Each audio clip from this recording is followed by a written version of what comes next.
Hello friends, welcome to career study. मेरा नाम लखविंदर कौर है और मैं आपके लिए 5 वर्ड्स फॉर डेली वोकैब लेके आई हूँ। तो कल हमने ये सेशन स्टार्ट किया था, तो आई होप कि आपको पसंद आया होगा। और प्लीज आप कमेंट सेक्शन में बताइए कि आपको कैसा लग रहा है ये लेसन्स। और अगर आपने अनअकैडमी पे मेरा प्रोफाइल अभी तक फॉलो नहीं किया है तो आप उसको फॉलो कर लीजिए, क्योंकि CDS 2019 के लिए हम बहुत सारे कोर्सेज वहां पे इंट्रोड्यूस कर रहे हैं और इसी के साथ स्पेशल क्लासेस लग रही हैं। वो हम 20 मोस्ट इम्पोर्टेंट जो क्वेश्चन है इंग्लिश से रिलेटेड, क्योंकि इंग्लिश को मोस्ट ऑफ द टाइम हम इग्नोर करते हैं, हम बाकी सब्जेक्ट्स पे ध्यान देते हैं, इंग्लिश पे ध्यान नहीं देते। तो आई वांट कि अगर आप उन स्पेशल क्लासेस को ही अटेंड कर लें या फिर आप सिर्फ लेसन्स को ही देख लें तो इंग्लिश में आप बहुत अच्छा स्कोर कर पाओगे। फर्स्ट मेरी जो स्पेशल क्लास थी that was on the error detection, और अब आज जो सेकंड स्पेशल क्लास है वो है 20 most important ordering of words in a sentence. तो CDS के लिए बहुत ही इम्पोर्टेंट है। और रजिस्ट्रेशन टाइम जो है 12 बजे शुरू होगा, 1:30 बजे तक रजिस्ट्रेशन होंगी। आप मेरे प्रोफाइल से या प्लस जो है आपके ऑप्शन आता है अनअकैडमी ऐप पे, तो वहां से आप रजिस्टर कर पाएंगे 12 बजे से 1:30 बजे के बीच। ये बहुत ही बेनिफिशियल होगी। इसमें हम ब्रीफ एक्सप्लेनेशन देंगे, प्लस आपको टिप्स और ट्रिक्स बताएंगे कि पेपर में आपको क्वेश्चंस को कैसे टैकल करना है। सो 5 वर्ड्स फॉर डेली वोकैब में आप सबका स्वागत है। तो आज के जो वर्ड्स हैं हम देखते हैं कि क्या है। कल हमने वर्ड्स किए भी थे प्लस रिवाइज भी किया था, तो एक साथ में क्विज भी कर लिया करेंगे हर वीक। जितने भी एक वीक में हमारे हो जाया करेंगे तो उनका हम संडे को एक क्विज कर लिया करेंगे, और वो हम ऑनलाइन करेंगे, लाइव करेंगे, सो दैट कि आपकी रिवीजन हो जाए।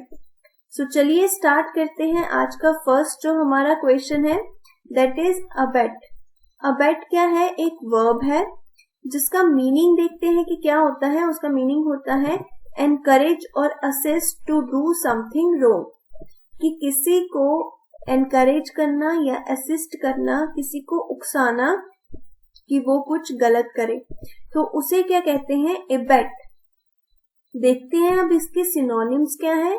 Bru, ferment, format, insight, instigate, provoke, cultivate, encourage, activate, energise और एनलिवन।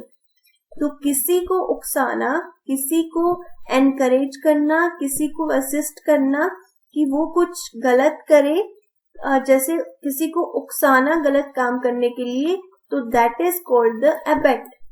अबेट का मीनिंग आपको पता लग गया, और इसके सेम वर्ड्स क्या हो सकते हैं वो भी हमने देख लिए। अब देखते हैं कि इसके एंटोनिम और ऑपोजिट वर्ड्स कौन कौन से हैं। तो इसके ऑपोजिट वर्ड है bridle, check, constrain, curb, inhibit, regulate, restrain, tame, allay, calm, quiet, settle, soothe, still, subdue, tranquillise. तो ये सारे क्या है? इसके एंटोनिम्स हैं। तो सेम वर्ड्स भी देख लिए हमने और इसके ऑपोजिट वर्ड्स भी देख लिए।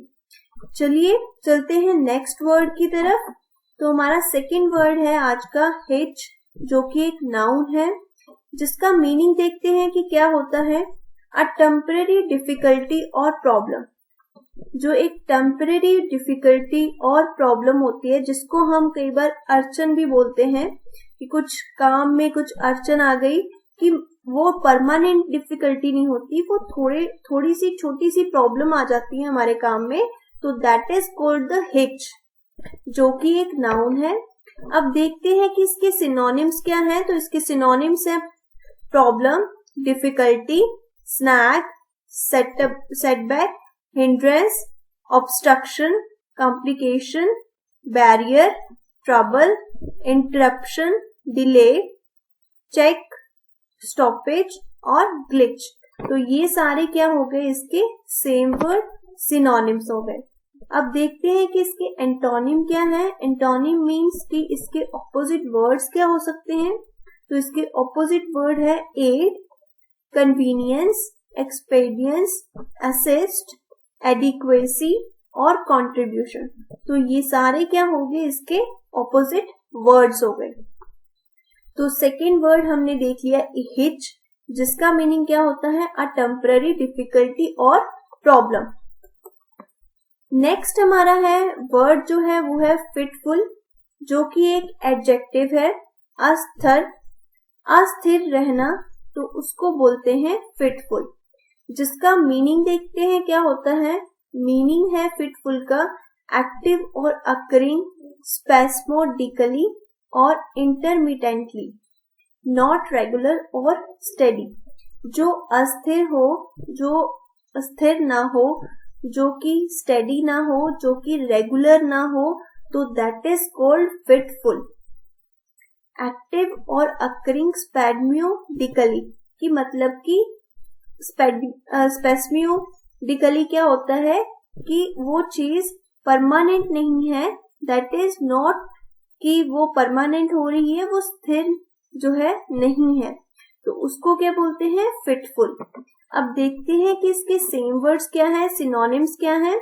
Intermittent, sporadic, spasmodic, disturb, disturbed, patchy, irregular, variable, uneven, unsettled, unsteady. तो ये सारे क्या है, इसके सिनोनिम्स हैं। अब देखते हैं कि इसके एंटोनिम्स कौन कौन से हैं। तो इसके एंटोनिम है constant, continuous, habitual, periodic, regular, repeated, steady, uniform, orderly, unwavering. तो ये क्या हो गए इसके एंटोनिम्स। तो हमने देखा कि फिटफुल क्या है, जिसका मीनिंग होता है अस्थिर, और इसके सिनोनिम्स देखे प्लस इसके एंटोनिम्स देखे। तो फिटफुल भी हो गया। तो नेक्स्ट वर्ड की तरफ चलते हैं आज के।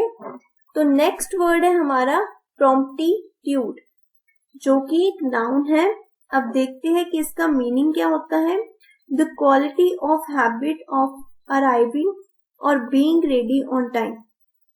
अब कुछ लोग ऐसे होते हैं जिनको हर चीज हर टाइम पे बिल्कुल एग्जैक्ट टाइम पे करना पसंद होता है। तो ऐसी क्वालिटी या फिर ऐसी हैबिट, ऐसी आदत जो कि किसी पर्सन में हो कि वो हर चीज को टाइम पे करे या हर चीज को टाइम पे करने के लिए तैयार रहे, तो दैट इज कॉल्ड द प्रॉम्प्टीट्यूड। अब देखते हैं कि इसका सिनोनिम्स क्या है। तो इसके सिनोनिम है अलाक्रिटी, एप्टनेस, क्विकनेस, रेडीनेस, विलिंगनेस, अर्लीनेस, टाइमलीनेस। तो ये सारे हो गए इसके सिनोनिम्स, जो कि होते हैं बिल्कुल सेम वर्ड्स। तो अब देखते हैं कि इनके एंटोनिम्स क्या हैं। तो इसके एंटोनिम है टार्डीनेस, अनपंक्चुअलिटी। तो आपको पता ही है कि पंक्चुअल मतलब कि हम बहुत ज्यादा क्विक हैं, काम पंक्चुअलिटी से कर रहे हैं। तो अनपंक्चुअलिटी हो गया कि हम उसको टाइम पे नहीं कर रहे हैं। बिटेटलेस भी यही है, लेटनेस, स्लोनेस। तो these are all antonyms. Next word की तरफ चलते हैं। तो आज का लास्ट वर्ड है हमारा एंस्कॉन्स। एंस्कॉन्स क्या है, एक वर्ब है। तो देखते हैं कि इसका मीनिंग क्या है। इसका मीनिंग है to put into a hiding place. तो देखते हैं इसका सिनोनिम्स क्या है। इसके सिनोनिम्स हैं bury, cache, conceal, hide, install, establish, park, shut, plant, launch, position, seat, entrench और शेल्टर। एनीथिंग दैट इज कि कुछ छुपाना या फिर कुछ बंद प्लेस जो हाइड की हुई प्लेस हो, तो दैट इज कॉल्ड द एंस्कॉन्स। तो एंस्कॉन्स क्या मतलब हो गया, ऐसी प्लेस जो कि हाइड की हुई हो। तो देखते हैं कि इसका एंटोनिम क्या है। एंटोनिम मतलब कि ऑपोजिट वर्ड। तो इसके एंटोनिम क्या हुए, डाइवर्ज, अनइविल, अनकवर, डिस्क्लोज, कंफ्यूज। तो ये सारे क्या हो गए, इसके एंटोनिम्स हो गए। तो इसी के साथ आज का जो हमारा सेशन है ये यहीं पे खत्म होता है। अगर आपके कुछ सजेशन है तो आप बता सकते हैं, और जो भी हमारी इंग्लिश की एफकेट एंड सीडीएस के लिए क्लासेस हो रही हैं, special classes on the Unacademy platform, तो उनको जरूर आप अटेंड कीजिए, क्योंकि वो बहुत ही बेनिफिशियल रहने वाली है आपके एग्जाम के पॉइंट ऑफ व्यू से। So thank you so much and all the very best.